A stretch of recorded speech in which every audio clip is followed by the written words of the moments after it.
शनिवार 3 जून को दिल्ली स्थित प्रेस क्लब में अखिल भारतीय विद्यार्थी परिषद की विश्वविद्यालय व स्कूली पाठ्यक्रमों में सुधारों, देश के उच्च शिक्षा संस्थानों में बढ़ी आत्महत्या की घटनाओं, राज्य विश्वविद्यालयों की खराब स्थिति आदि गंभीर विषयों पर एबीवीपी के राष्ट्रीय महासचिव याज्ञवल्क्य शुक्ल एबीवीपी के गठन के 75वें वर्ष में होने वाले आगामी अभियानों और पहलों पर प्रेस वार्ता को संबोधित किया। उन्होंने सबसे पहले उड़ीसा में हुए रेल दुर्घटना के प्रति अपनी संवेदना व्यक्त की। राष्ट्रीय राजधानी के इस पत्रकार वार्ता के अंदर में पधारे आप सभी का स्वागत है, अभिनंदन है। सबसे पहले मैं उड़ीसा के अंदर में एक हृदय विदारक घटना के प्रति अपनी श्रद्धांजलि अर्पित करता हूं। जिस प्रकार से आज एक बड़ी संख्या में हम सभी के परिजनों का एक रेल हादसा के अंदर में एक दुखद परलोक गमन, पूरा हिंदुस्तान आज उससे दुखित है और भारत सरकार के रेल मंत्रालय से हमारा डिमांड भी है कि किन परिस्थितियों के कारण से, किन हालात में इस प्रकार की घटना हुई, उसके जांच के आधार पर आगे की कार्रवाई की दिशा में सरकार ने बढ़ना चाहिए। जिसके बाद उन्होंने प्रेस कॉन्फ्रेंस के 4 विषयों पर भी बात कही और बताया कि एबीवीपी के राष्ट्रीय कार्यकारिणी की बैठक में 4 प्रस्ताव पारित किए गए हैं, जो कि पुणे में हुआ था। की बैठक पुणे में 25 से 28 मई को संपन्न हुआ। इस राष्ट्रीय कार्यकारी बैठक के अंदर में संपूर्ण देश से, जो अभाविप के दृष्टिकोण से ऐसे 44 प्रोविंस है, सभी 44 प्रोविंस से 355 कार्यकर्ता यानी पदाधिकारी उपस्थित रहे। 4 दिन चले इस राष्ट्रीय कार्यकारी परिषद बैठक के अंदर में देश के वर्तमान शैक्षिक वर्तमान परिदृश्य और चाहे युवा से भी संबंधित विषय हो, चाहे नौजवानों से भी संबंधित हो, छात्र और अलग अलग कैंपस की परिस्थितियों के ऊपर में 4 दिन गहनता के आधार पर चर्चा हुई। इस राष्ट्रीय कार्यकारी परिषद बैठक के अंदर में 4 प्रस्ताव देश के सामने विद्यार्थी परिषद ने लाया है और जिसके अंतर्गत हम सब लोग देखते हैं कि आज राज्य के अंदर में यानी देश की सबसे बड़ी यूथ स्टूडेंट सबसे ज़्यादा यदि कहीं पे शिक्षा प्राप्त कर रहे हैं तो स्टेट यूनिवर्सिटी के अंदर में। दूसरी स्थिति हम सब लोग देखते हैं कि स्टेट यूनिवर्सिटी के अंदर में किस प्रकार से आज हजारों पद टीचिंग नॉन टीचिंग के खाली हैं। ऐसे हजारों देश के डिग्री कॉलेज है जिसमें कमीशन प्रिंसिपल की अभी तक नियुक्ति नहीं हो पाई है। तो राज्य सरकार से संदर्भित स्टेट यूनिवर्सिटी के गुणवत्ता पर विशेष ध्यान देने के लिए विद्यार्थी परिषद ने अपने पहले प्रस्ताव के अंदर में उल्लेख किया है कि राज्य सरकारें प्रादेशिक विश्वविद्यालय के गुणवत्ता सुधार हेतु विशेष ध्यान देने की आवश्यकता है। और विद्यार्थी परिषद का मांग है कि राज्य सरकारें स्टेट गवर्नमेंट स्टेट यूनिवर्सिटी के ऊपर अभी तक जो एक हम कह सकते हैं कि संपूर्ण देश के अंदर में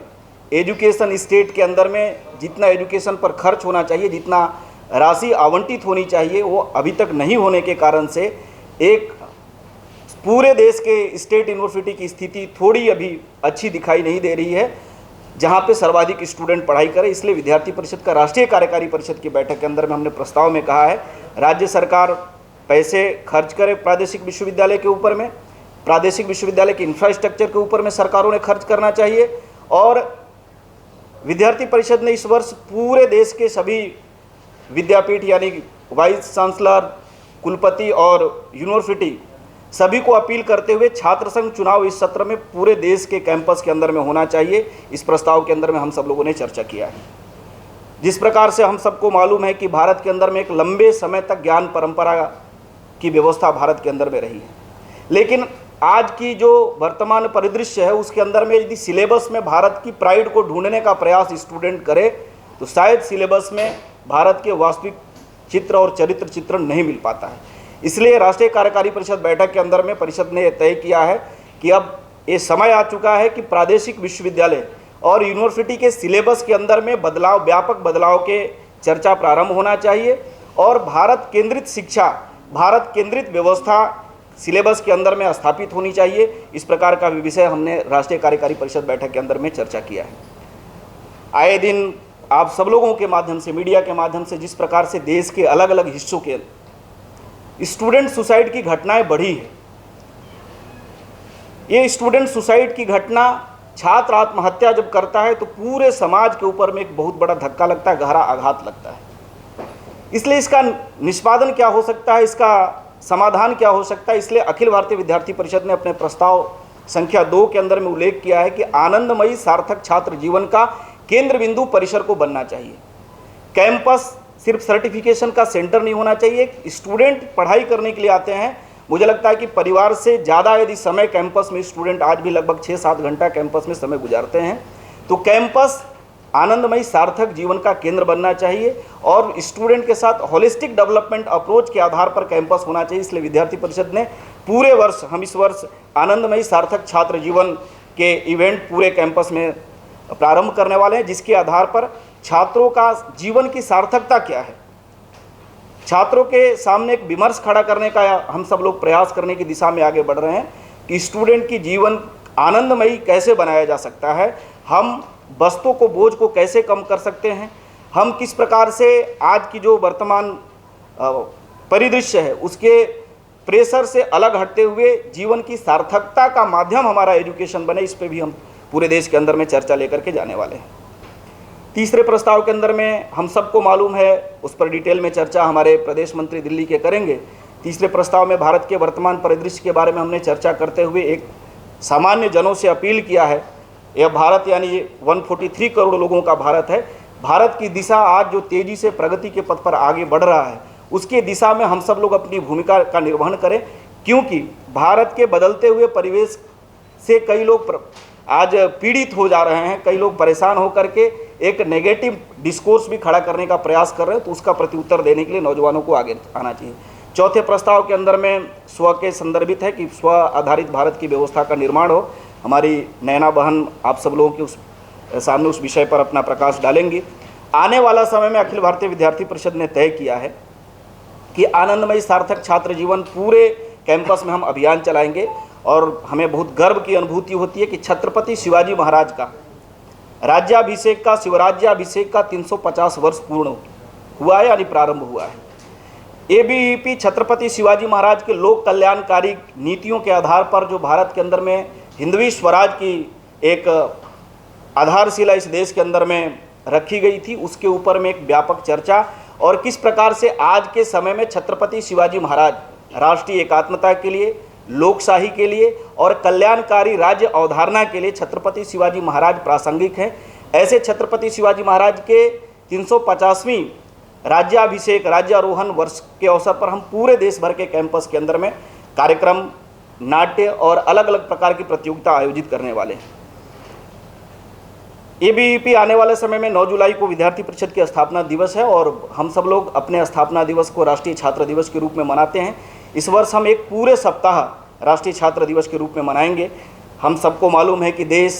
लगातार स्वावलंबी और आत्मनिर्भरता की ओर बढ़ रहा है।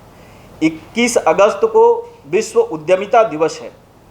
विश्व उद्यमिता दिवस को हम विश्व उद्यमिता सप्ताह के रूप में पूरे कैंपस के अंदर में मनाएंगे और स्वावलंबी भारत की भूमिका में आत्मनिर्भर केंद्रित अपनी भूमिका को लेकर के कैंपस के अंदर में कैसे हम भारत के डेवलपमेंट में युवाओं की रोल को सुनिश्चित कर सकते हैं, ये अभियान को लेकर के भी हम सब लोग आगे बढ़ने वाले हैं। आने वाले 1 से 3 दिसंबर को दिल्ली के अंदर में एबीवीपी का 69वां राष्ट्रीय अधिवेशन होने वाला है। इस राष्ट्रीय अधिवेशन के अंदर में 1 से 3 दिसंबर जो इसी दिल्ली के अंदर में आयोजित हो रहा है, संपूर्ण देश से हजारों संख्या में विद्यार्थी परिषद के स्टूडेंट एक्टिविस्ट आएंगे जो वर्तमान समय के एजुकेशन, युवाओं से संबंधित विषय और जो देश के अंदर में चलने वाले सभी प्रकार का विमर्श, उसके ऊपर चर्चा करते हुए आगामी दिशा में हम सब लोग आगे बढ़ेंगे। अभी इस वर्ष हम सबको मालूम है कि 5 अक्टूबर को रानी दुर्गावती जी का 550वीं वर्ष प्रारंभ हो रहा है, तो भारत के सभी कैंपस के अंदर में हम रानी दुर्गावती जी के उत्सव को आयोजित करेंगे। इन विषयों को लेकर के आपके सामने विद्यार्थी परिषद आने वाले समय में और वर्तमान परिदृश्य को ध्यान में रखते हुए अपनी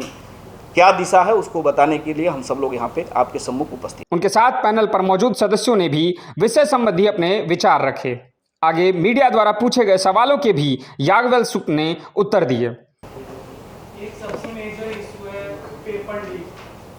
जो हर स्टेट का ये बहुत बड़ा मुद्दा है।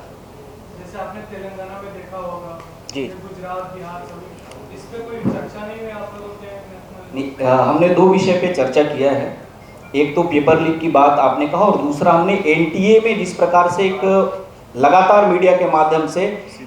सीबीटी मोड एग्जामिनेशन के अंदर में उसके कहीं ना कहीं ट्रांसपेरेंसी के ऊपर में सवाल लोग खड़े कर रहे हैं। लगातार मीडिया के माध्यम से खबरें पूरे देश में चल रही है। पेपर लीक पर एबीवीपी का मत है कि पेपर लीक को लेकर के जिस प्रकार से उत्तराखंड में एक कठोर कानून बनाया गया है, पूरे देश को, उत्तराखंड को आप मॉडल मत मानिए, लेकिन उत्तराखंड ने जिस प्रकार से पेपर लीक के ऊपर में मुझे लगता है लीडरशिप लिया है, पूरे देश को पेपर लीक एक जघन्य अपराध है। इससे बड़ा क्राइम एजुकेशन सेक्टर में नहीं हो सकता है। स्टूडेंट कलम तोड़ करके, परिश्रम करके, पढ़ाई करते हुए जब सेंटर में जाते हैं और बाद की जो परिस्थितियां देखते हैं, तो पूरी तरह से स्टूडेंट और पेरेंट्स दोनों प्रभावित हो रहे हैं इन सब चीज़ों से। इसलिए देश की सरकार सुनिश्चित करे, भारत की सरकार और सभी स्टेट गवर्नमेंट सुनिश्चित करे, पेपर लीक जैसी घटना किसी भी, चाहे गुजरात के अंदर में हुआ, एबीवीपी ने आंदोलन किया, राजस्थान के अंदर में तो पेपर लीक का एक मतलब रुक ही नहीं रहा है, हर एग्जामिनेशन का पेपर लीक राजस्थान के अंदर में हो रहा है। तेलंगाना में पिछले 40 दिन से एबीवीपी का प्रोटेस्ट चल रहा है, तेलंगाना स्टेट सर्विस कमीशन के अंदर में जो पेपर लीक की घटना हुई। तो पेपर लीक पर एबीवीपी का मत है, राज्य सरकार और केंद्र सरकार सुनिश्चित करे कि अब आने वाला समय में पेपर लीक जैसी घटना ना हो, और पेपर लीक जैसी क्राइम को सपोर्ट करने वाला जो सिंडिकेट इस देश के अंदर में कुछ लोगों ने बना रखा है, उसके ऊपर में त्वरित कार्रवाई करते हुए सरकार उस दिशा में आगे बढ़े। एबीवीपी ने एनईसी की बैठक में, राष्ट्रीय कार्यकारिणी में चर्चा किया है। एनटीए सीबीटी के बारे में भी हमारा स्पष्ट मत है, एनटीए को पुनर्विचार करना चाहिए, और परिषद ने तो एक स्टेप आगे जाकर के बात कहा है कि एनटीए सीबीटी के जो एग्जामिनेशन सेंटर है आज कहीं ना कहीं प्राइवेट पार्टनर के पास है। इतनी बड़ी संख्या में